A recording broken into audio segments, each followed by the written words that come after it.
Hey everyone, I'm Nikunj Raghuvanshi. I'll be talking today about interactive sound simulation. And the idea is to use physical simulation of how sounds are produced and propagate and are perceived in virtual and game environments to make them much more immersive. So, a little bit about me to start off. I'm a principal researcher in the Microsoft Research Interactive Media Group since 2009, where we do a lot of interdisciplinary work, mixing computer graphics, vision, and audio modeling. And before that, I was a PhD at UNC Chapel Hill, where I initiated the direction of sound simulation research there. And my main interest through the years has been on efficient modeling of various physical phenomena, especially on sound propagation, which is going to be the bulk of the talk today, the second half. So here's a quick rundown of today's agenda. First, I'll start very broadly. I'll talk about interactive simulation in general and the challenges that are faced when you try to do fast simulation in real time. And those challenges are shared across different kinds of simulation. And then I'll switch to an overview of interactive sound simulation, its various components, and then give you a flavor of the research in each of those components. And then we'll go deeper into sound propagation. And finally, I'll conclude with some outlook for the future and which directions the research is heading. So let's start talking about interactive experiences. So they can be defined as opposed to linear media, like movies or video or TV, which are fixed experiences that are one way, just from the screen or the experience to the viewer.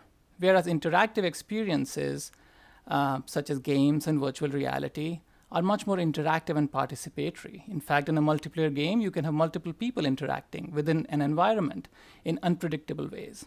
So in linear media, because everything is fixed, an artist can more easily fake various effects to create realism and immersion. Whereas in interactive media, that can be almost impossible. And it becomes really important to have some kind of physical modeling. That is, modeling how the world should behave, how different events should make the environment react, and what sort of sensory perception people get. And so the goal is to convince perception, to create renderings that are believable to people. And physics is required to do that because our perception is trained every day by looking at environments around us. So in terms of practice, the biggest platforms for doing interactive simulation are game engines like Unity and Unreal. And over the last many decades, a lot of work has been done on various aspects of visual simulation, such as modeling shapes. Like this background picture is a screenshot from a real-time demo that recently came out for Unreal Engine 5. And you can see it's very realistic. You have all these details on these shapes. There's a lot of collision modeling, say rocks are falling on these walls, how they collide with the environment. And light simulation, how it bounces around the scene and casts shadows and creates very convincing lighting. And doing this in real time is a huge challenge.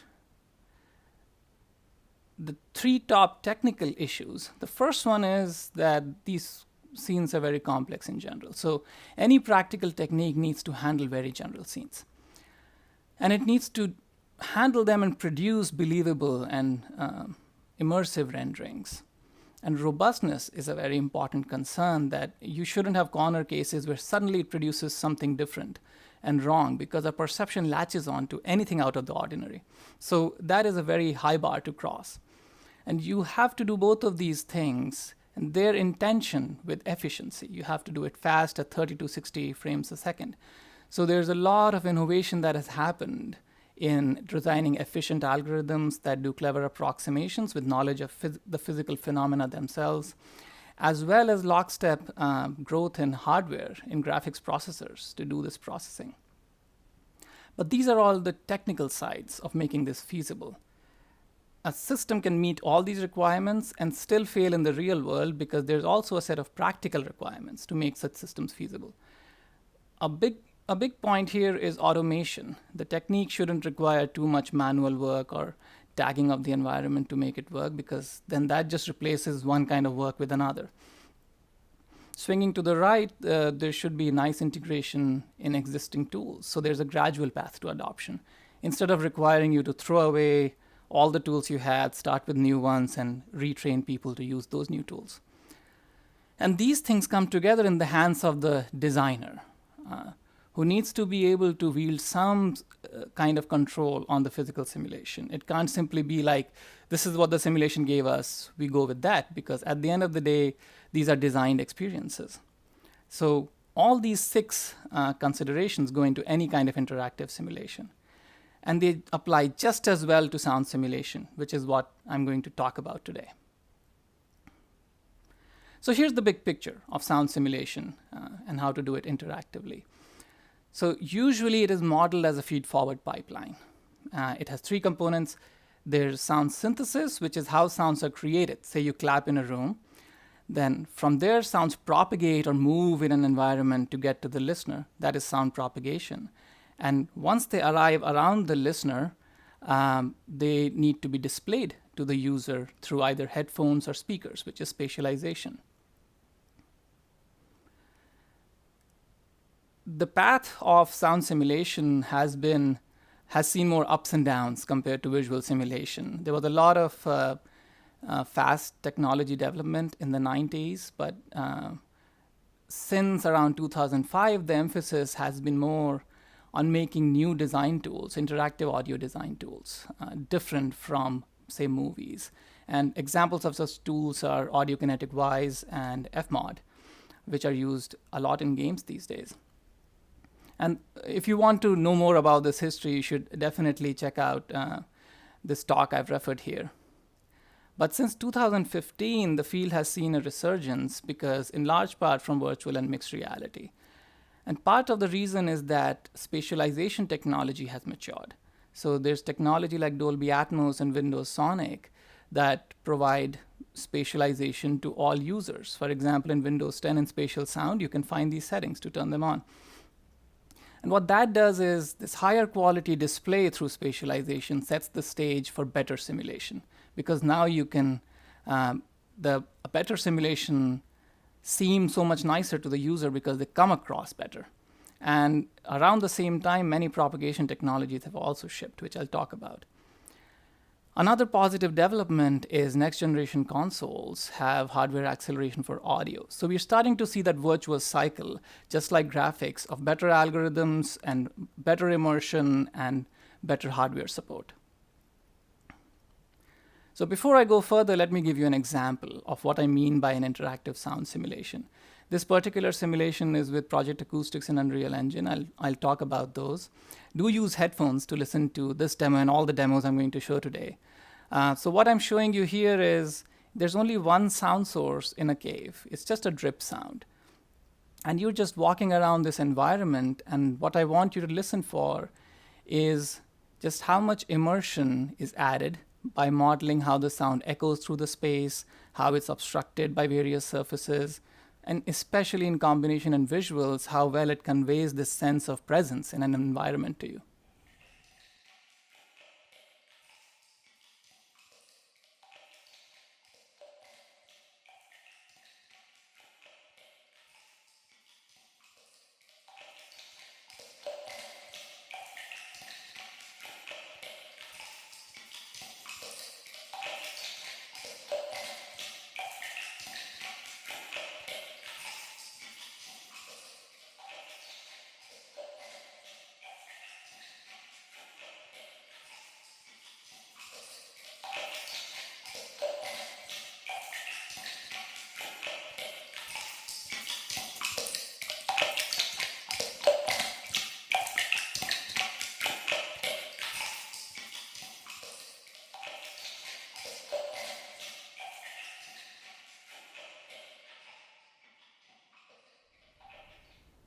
So as you heard, you get a very immersive sense of the sound as you go close, as you go far away, it gets more reverberant and so on. And that's the goal of interactive sound simulation, is to produce these immersive renderings without requiring any manual work. So for example, in this case, this was all done through simulation on the geometry you saw with the materials it had, without any hand tuning on top of it. So here's the structure of the rest of the talk. I told you about these three components. So first I'll talk about sound synthesis, give you some flavor of the research there. I'll talk very briefly about spatialization, and then I'll go to propagation and talk more in detail about that. So let's talk about sound synthesis, or as it's called in audio circles, physical modeling synthesis. And the idea is to follow the physics of how sounds are produced, which is, for example, when you strike a bell, its surface starts to vibrate. And then those vibrations push and pull the air around the bell. And as that happens, air compresses and rarefies. And these compressions and rarefactions, pressure fluctuations in the air, that is sound. That's perceived by our ears as sound.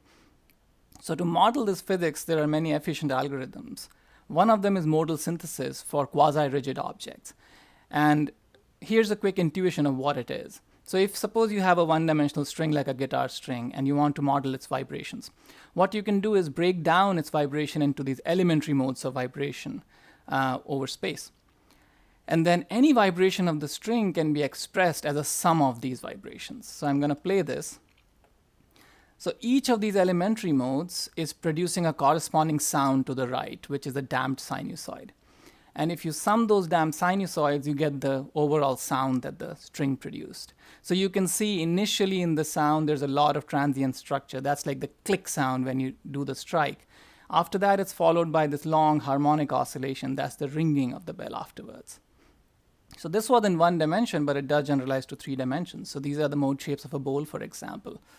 And here's a quick demo from some work I did many years ago, just to show you what modal synthesis can do. So you have 3 materials: wood, metal, and plastic, and various objects. And this is just a sandbox in which you're just doing free-form interaction with these objects. And they're responding to collisions like they would using a physics engine in a game.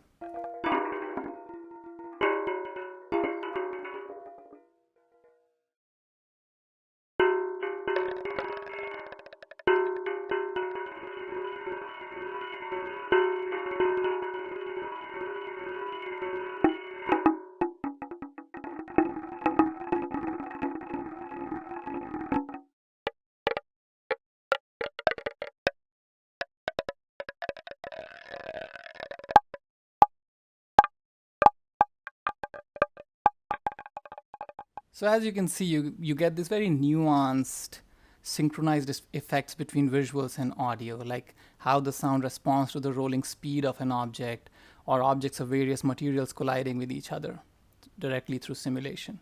And again, this is just directly from the geometry of the objects and the material parameters for each. But industrial uptake for such physically based methods has been limited. It's very common still to use pre-made sounds, such as in a digital audio workstation, much like movies. And then based on game events that happen like collisions, you trigger a pre-baked sound. So you don't get as much granularity in the simulation as a result. And this is my opinionated view of why the situation is like that. Partly, it's again going back to this rubric of what makes a technique practical. So in terms of general scenes and believability, and in terms of automation, the techniques can be pretty good, especially modal synthesis. But when it comes to efficiency, it really depends on what you're talking about. For rigid body sounds, modal synthesis is close enough, although perhaps it needs even more optimizations to make it practical. But for example, on the other extreme, water sounds are really, really difficult. The physics is really much more complicated. And then there's the question of tools integration, making it so that such physical synthesis is easy to use within existing game engines, like taking the data from the collision physics and having it routed to the physical simulation system. That can be difficult, and you can also face limitations there of just that, for example, that the physics runs at 30 frames a second and not at much higher rates that audio can perhaps need. And finally, because of this, like we haven't dug very deep into what sort of design controls you might need. If an artist says, I want control on these physical sounds in such and such way, we haven't established a vocabulary for doing that. I should mention that there's good work right now on procedural audio, which is the broader goal of having physically inspired methods that just produce synchronized audio with visuals with some parametric control. And some work is happening there. And these methods are much more practical today. So perhaps a good way to look at it is starting with these methods and making them more and more physically accurate or more and more physically based. Perhaps that's the way to go. So for further reading, I refer you to the excellent book from Perry Cook that's up top. That's a good overview of real-time synthesis. The 2 papers after that are seminal papers in the area of using efficient rigid body sound synthesis. The paper after that is some of my work, which I showed you the demo of. And this system is less accurate, but it can be much easier to implement as well. And for the latest research in the area, I'd refer you to work from Dr. Doug James and his students who've done a synthesis for all sorts of interesting phenomena like liquids and cloth and thin shells and so on. All right, so that was synthesis. Let's now move to sound spatialization. So somebody did a simulation using synthesis propagation, and we know the sound field around the listener.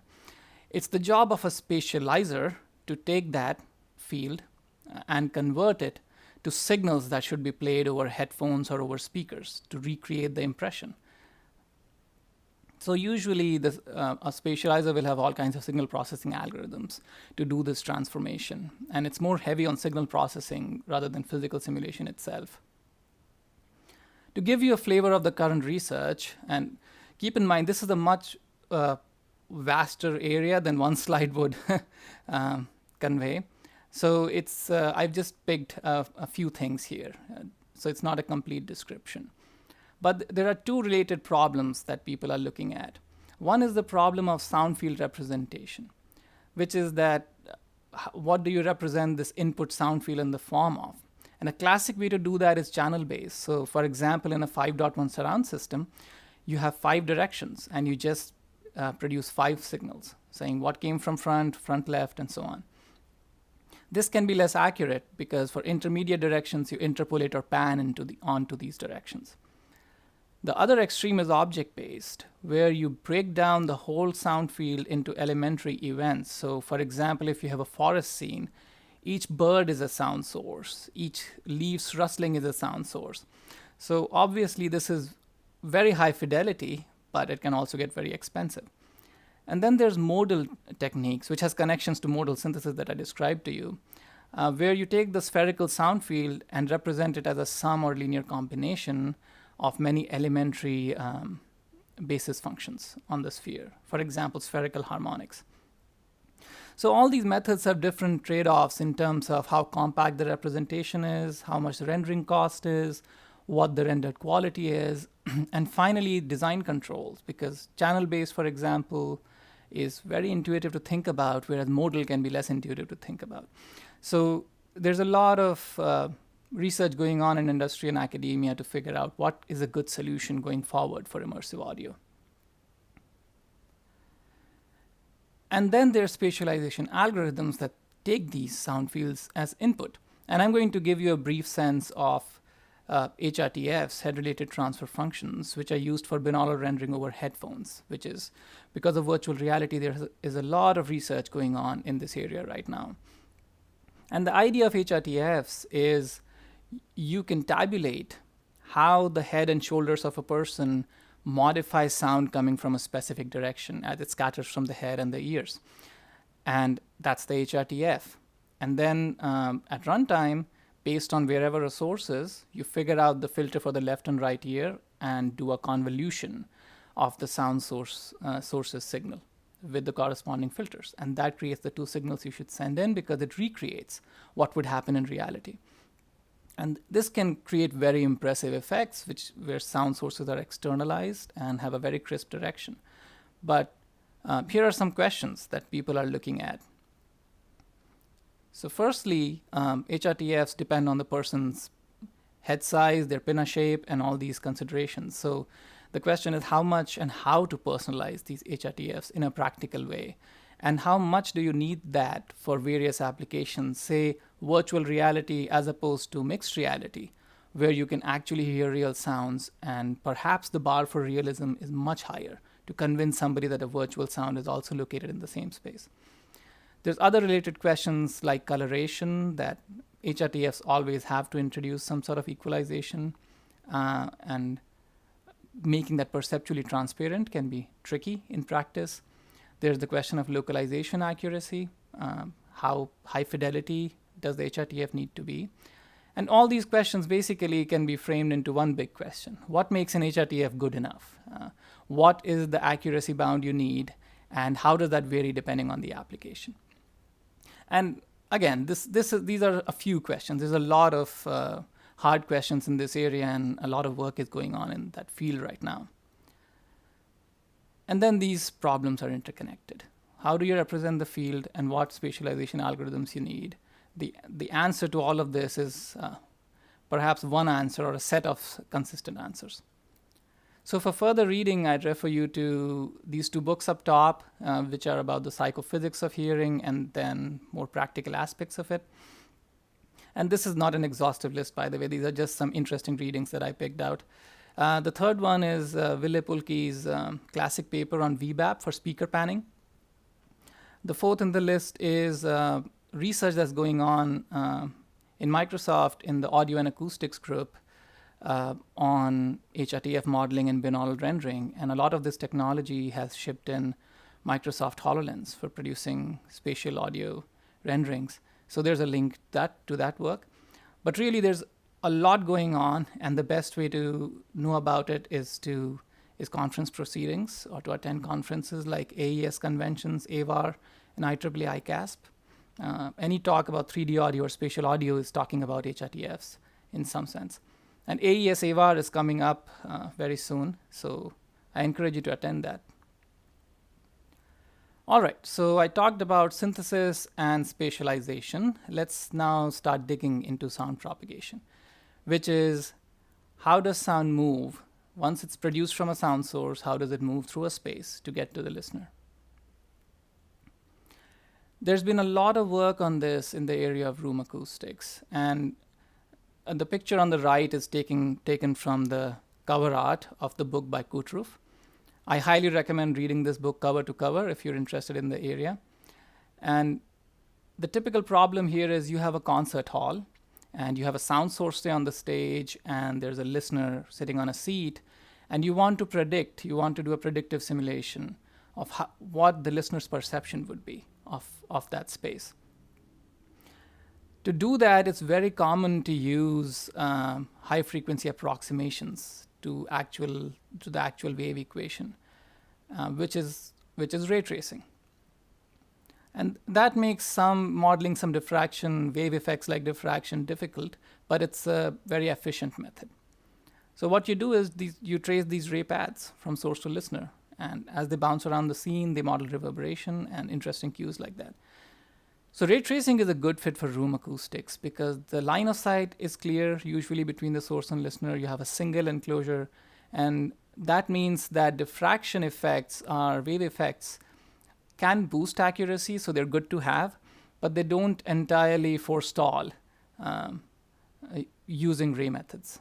You can actually get good approximations using it. So for further reading, Dirk Schroeder's thesis is a good resource to learn about ray tracing methods for real-time auralization. And there's also, below that is an overview or survey paper on geometric techniques. So from room acoustics, we know how to characterize propagation with the concept of an impulse response. And the idea is that if you have a source and listener in a room, you play an impulsive sound like a clap or a balloon pop from the source, and you record what the listener gets. That's the impulse response.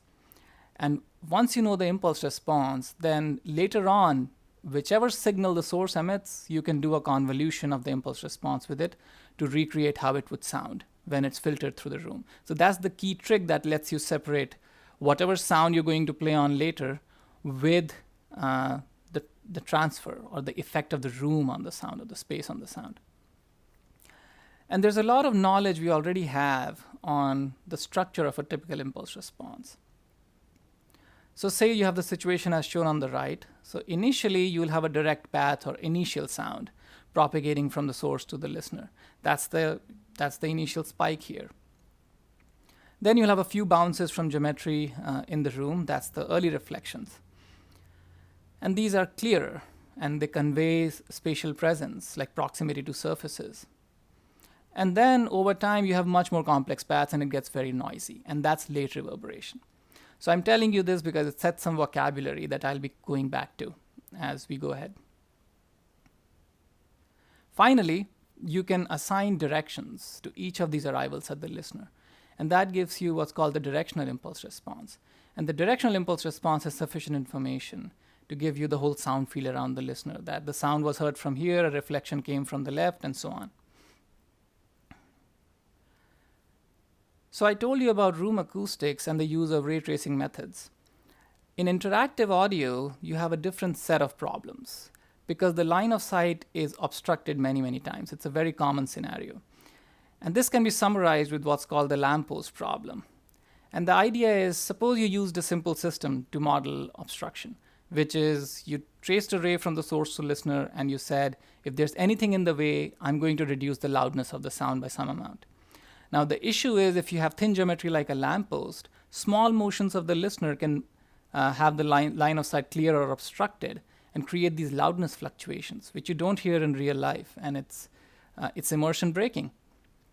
A complementary problem is the pinhole problem, which is if you have, say, non-watertight meshes, so there's little apertures or gaps between triangles, then suddenly you can hear a sound with full loudness as it goes, as you establish line of sight, which is also unintuitive. In reality, what you expect is as the size of the obstruction or the aperture changes smoothly, the loudness of the sound adjusts smoothly as well, which is closer to physics.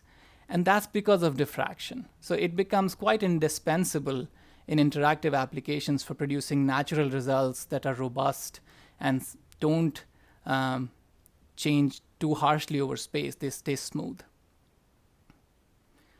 So I've been talking about diffraction. Let me show you what it looks like. So on the right, you see a wave simulation, which is using a grid solver to model a volume of air and all the pressure fluctuations within it. I'm showing compressions with red and rarefactions with green. So as the source emits a sound, the wavefront wraps around this obstruction to get to the listener. That's diffraction, that sound waves tend to bend around obstacles. So we need to model this to solve the lamppost problem and the pinhole problem. But there are many more acoustic effects that are of interest in interactive audio that also don't have line of sight. One of them is portaling, which is the everyday experience that sounds redirect around doors, and you tend to hear coming from doors rather than wherever the source is in line of sight. And that's again because sounds bend around and diffract around these door edges. And if you have multiple sources in a room, like on the left, you expect the sounds to funnel through a doorway and arrive at you. And this helps a lot in helping the listener localize themselves and situate themselves in a space. Then there's occlusion, which is just the total power of the sound, including initial sound and reflections. Then there's reverberance or wet ratio, which is that a listener behind a partition in this case will get a weaker initial sound compared to a listener right in front of a source. Whereas the reverberation in both cases is similar. So when you're behind the partition, the sound is more echoey, it's more reverberant, and that conveys the impression that you're in a different space from the sound source. And this is hard to fake by hand. It's common to tune this using just distance in games, but clearly that's not enough in complex scenes. Finally, there's decay time, which is that a bigger room with the same material reverberates for longer than a small room. So these are some of the effects that are of interest. This was not an exhaustive list of effects, but this gives you some sense of the sort of scenarios faced in interactive audio. Now, these were simple scenes for illustration, but in reality, scenes can be much more complex. So this is a more representative scene. There's a cathedral on the left. I've taken the roof off. We're looking at it top down. And if you think about what the initial sound looks like in this scenario, it emits from the source, and say the listener is inside. So it emits from the source. It has to diffract many, many times around various edges, wrap around it to flow to the listener. And there are other complex paths also involved in the initial sound. Reflections and reverberation look much more complex. You have many complicated paths that connect the source to listener. So modeling all this in real time can get really compute intensive. And that's why games typically use techniques like Reverb Volumes, where a designer would say, I'll just draw this box around the cathedral, and whenever the listener enters this box, I'm going to turn on such and such filter, cathedral impulse response. And then I'm going to just use that filter on the sound to convey that you're inside a cathedral. The difficulty with that is you end up having to draw many volumes. This is a lot of tedious work, and it's error prone, it's bug prone.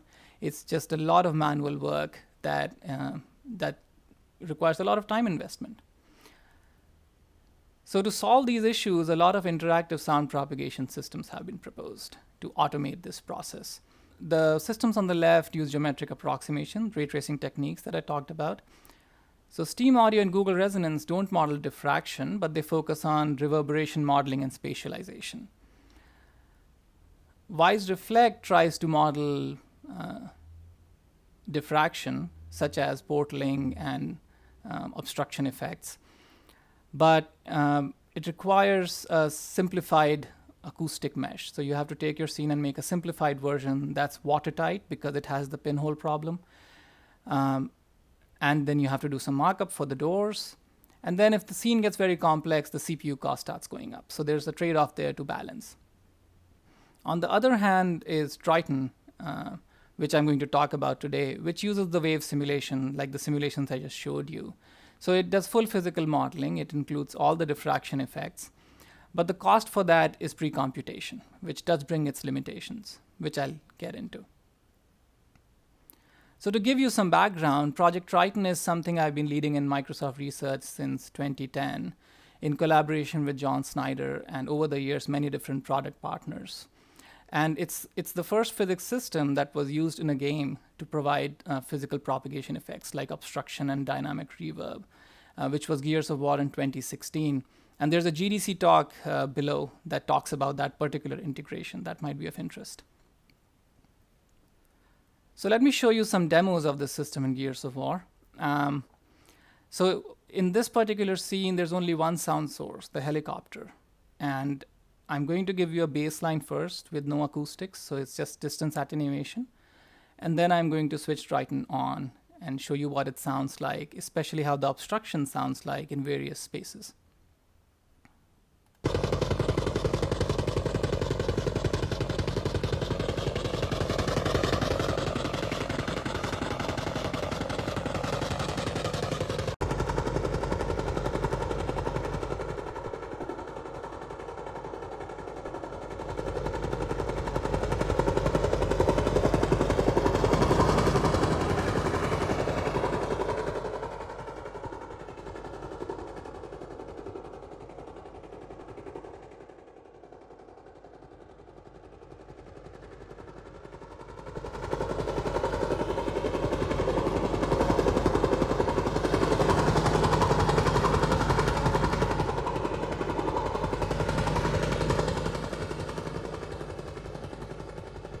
So again, this was driven directly from the geometry and the materials of the scene.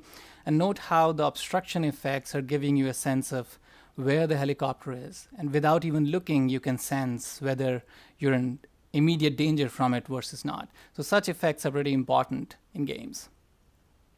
This second demo shows more how the reverberation varies in a small room versus a big room versus outdoors. And again, first I'll start with off to set a baseline and then turn it on. I'd say it's about time we got the hell out of here. Hey, are we not going to talk about what happened back there? With the nest? I mean, what the hell was that? It looked like they were transforming. Wait, you mean like evolving? Shouldn't that take a lot of time? I'd say it's about time we got the hell out of here. Hey, are we not going to talk about what happened back there? With the nest? I mean, what the hell was that? It looked like they were transforming. Wait, you mean like evolving? Shouldn't that take a lot of time? Well, some insect juveniles can become drones in days.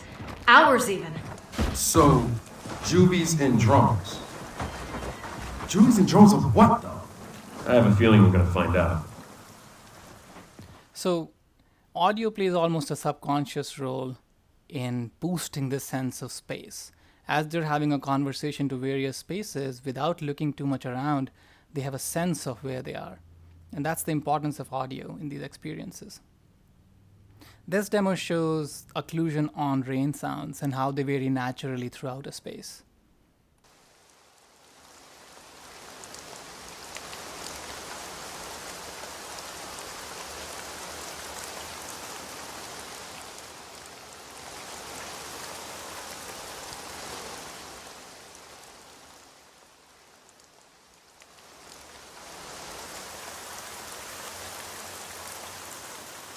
So you get these smooth, nice variations throughout the space, and this would be very hard to do by hand because you'd have to paint a loudness map through the scene saying how loud the rain should be everywhere, which is quite infeasible in practice. So since Gears of War 4, Triton has shipped in many more games and in virtual reality, so it does provide some confidence that it's a practical system today for any experience. It has shipped in virtual reality experiences like Windows Mixed Reality and Allspace VR.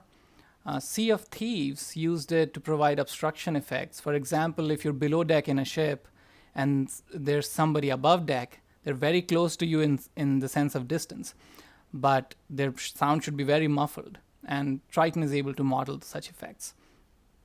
Gears 5 in 2019 showed that how you can combine. I was telling you about propagation and spatialization. So Gears 5 is a good showcase combining how you can use good sound simulation and combine that with latest spatialization technologies like Dolby Atmos and Windows Sonic to produce a much more immersive experience. And finally, Borderlands 3 is interesting in being the first product that's not from Microsoft to use this technology. And talking about external usage, Triton is available externally in the form of Project Acoustics, and which is you can download from this link. And it takes Triton, it takes our HRTF technology that's used in Windows Sonic and HoloLens, and it makes them easy to use as plugins for Unity and Unreal. So they can be very easy to use for example, for research purposes or commercially. There's a GDC talk here showing the workflow and the use cases for the technology. And it's pretty cross-platform across consoles, PC. We have an Android demo. It works in virtual reality. And I'll be showing you a demo on the HoloLens later on. So let me give you a technical flavor of the main ideas behind Triton and why it's practical. The first idea is I told you that we want to model diffraction. So the way to model that is to do a wave simulation, which is a grid solution of the volume of air.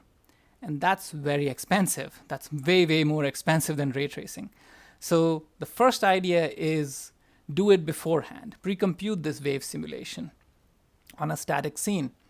And you get a simulation in a complex scene. The simulation would look something like this. So you take a potential listener location, you send out a probe signal, which is a pulse. Those wavefronts propagate out through the scene, and then you put microphones throughout the scene. So at point A, you're starting to get some signal, then the waves wrap around over the walls and get to point B. And essentially, you're collecting these acoustic impulse responses that I told you about that characterize what happened to the sound on its way from the source to listener. And in practice, for every such simulation, we collect millions of impulse responses. And then we repeat this procedure for a lot of possible samplings of listener locations. So that shifts the problem from computation to memory, because we know the answer in terms of the impulse response. So at runtime, it's just a table lookup to find what the impulse response should be. But the difficulty is this is terabytes of data. So we have a compression problem. So the second idea comes in that instead of keeping these impulse responses, we know the sort of effects we're after, like obstruction, occlusion. So we figure out which parameters perceptually capture those effects, and we just extract those out. So the example here is you compute the onset delay, the initial delay of the sound, loudness and direction for the initial sound, For the reflections, you have the initial delay for the first reflection, and then some overall distribution of the energy of those reflections, so to capture some spatial or directional aspects of them. And then for reverberation, you have a decay time. So in all, the details here don't matter so much. The main idea is you've gone from this long signal in time to 12 numbers that are perceptually meaningful. And that's a lot of compression right there. That brings us to the third idea. Now you can take how these parameters vary over space. So for example, I've shown initial direction and loudness here. You can see how they vary over space and map out what are called parameter fields. And when you map them out, you see that they're pretty smooth. So in this case, you can see the color, which is loudness, is varying very smoothly. Similarly, the direction is pretty constant over most of space. So you can do compression on this. For example, you can use an image compressor on such smooth images and reduce the data. So all in all, that reduces the RAM from roughly 100 terabytes to 100 megabytes, which is a factor of 1,000,000 compression. And that makes it practical to load up this data at runtime in a game. And the CPU is small because we pre-computed. So it's just table lookups and interpolations at runtime. So it's just 100 microseconds to take a source and figure out what its acoustic parameters should be given its location and the listener's location. So here's some more demos. This one is showing more of the obstruction, portaling, and the spatial audio effects that I was talking about. And this is a long demo. It's about 2 minutes. And you should read the captions up top, and they will describe to you what you should be hearing.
So these effects that you heard, especially towards the end, where the sounds are opening up, the soundscape opens up when you walk into a space and folds back down into doors as you walk out, they're pretty difficult to do without modeling physically and modeling diffraction in real time.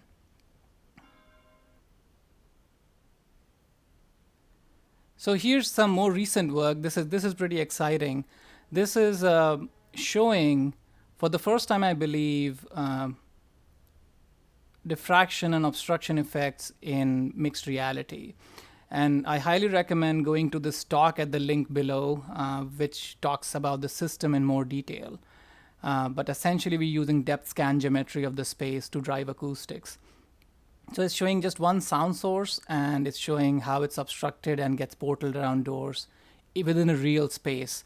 So what you're seeing is a live capture through a HoloLens 2. And again, it shows first acoustics disabled, then enabled.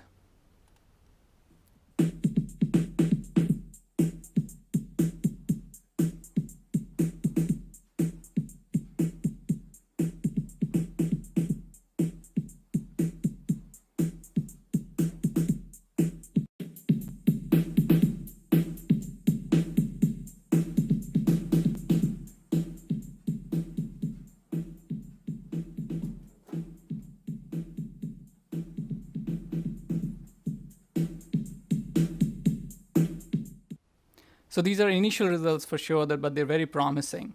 So if you have lots of people in this room, you could expect to reproduce the effect of when you're outside, there's chatter in a room heard through a door, and you walk in and the soundscape envelops you in mixed reality. So some of the participants could be real, some could be virtual, for example. So let me go back to my rubric that I showed initially and talk about how Triton fits within that, how it represents one possible practical solution for interactive propagation. So by doing wave simulation, we can model general scenes because it's the first principle solution. And we get believability and robustness because we're modeling diffraction. And it's also highly automatic because we just take the scene geometry and voxelize it for a grid solver. So there's no need for a special simplified geometry for running the acoustic simulation. It's also very efficient because we pre-compute everything and compress it down. And this I didn't get into much, but because we're using these perceptual parameters, audio engines are pretty good at parametric rendering. So there's a way to map these parameters onto standard audio engines to do the rendering. So it does not require complete changes to audio engines to enable these, which has played a big part in why we were able to ship it in Gears of War to begin with. And finally, there's design control. And because these parameters are meaningful, there are things like how much loudness do you hear? A designer can say, change that, change whatever physics computed. So do a little more obstruction than what physics wanted, or do a little less obstruction than what it wanted. Or the designer could say, I want the space to be a bit more reverberant than what its materials and volume would suggest for artistic effect. So they can just say a multiplier, for example, make it 1.5 times whatever physics had. The important thing is the designer is not having to say, the acoustics should be such and such. They can simply say, I like it most of the time, but in these places, modify it, whatever the acoustics is physically in such and such way, which is much less manual labor and much more time for the artistic work that they want to do. The issue is that we can't handle dynamic scenes because it's pre-computed. So we have to bake the geometry. We have to know it beforehand. To some extent, this problem is solvable, although not completely.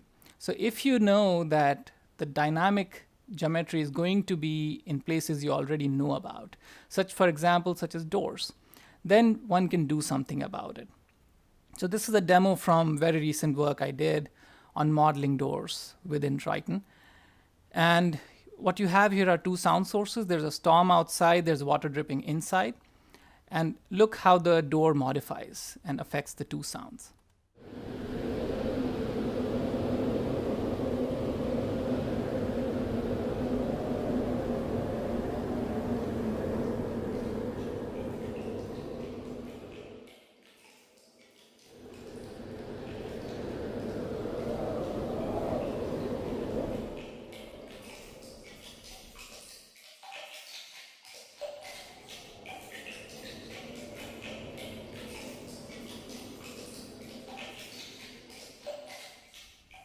So what the system is doing is using pre-computed data and combining it with whatever the state of closure of the door is in real time. So the door could be in any state and the sound would adjust to it. And this shows that to some extent, including dynamic effects is possible.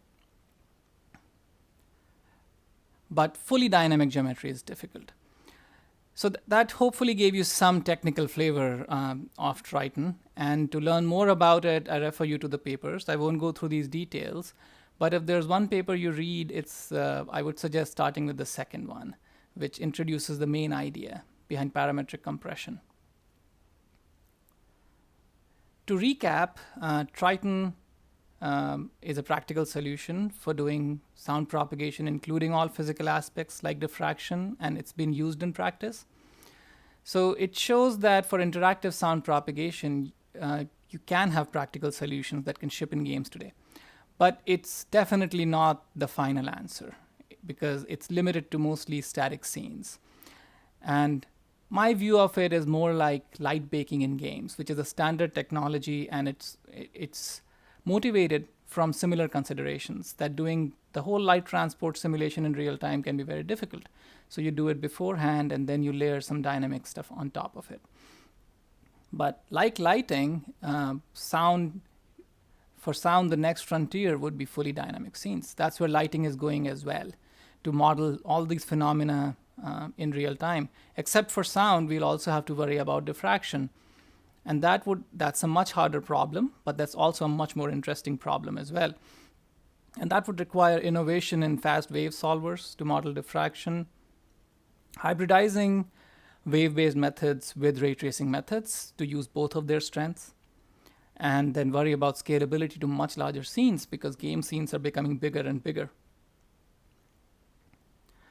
So that's my talk. Let me give you some sense for the future. Today I talked about sound simulation and its three main components: synthesis, propagation, and spatialization, and spent a lot of time giving you some sense of propagation and Triton. The future for sound simulation is very promising. Because of all these different applications that are lining up in the near future, there's a lot of interest in such technology. For example, in virtual reality, you have much more close and nuanced interactions with individual objects. So synthesis becomes quite important so as to not break the immersion. In mixed reality, the North Star is to have convincing interactions, have virtual holograms of people that share the space with you. And modeling their acoustic effects in a convincing way can move the state of the art that much forward and create some really compelling experiences. Games continue their march forward on immersion and realism, and it's great that audio is catching up now, and more immersive audio simulation will be needed to have audio-visual immersion in games. Then there's applications in accessibility for vision-impaired users, where audio becomes the primary sensory cue.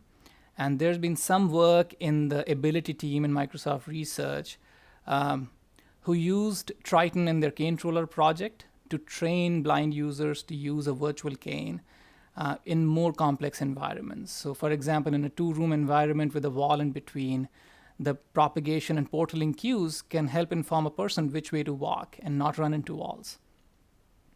And finally, there's building and urban acoustics, where the application would be immersive walkthroughs and noise control applications. And especially in architecture right now, there's a digital transformation going on. It's becoming more and more common to have a whole digital model of the building and to do walkthroughs within game engines. So sound simulation can provide the acoustic component, important acoustic component to those experiences.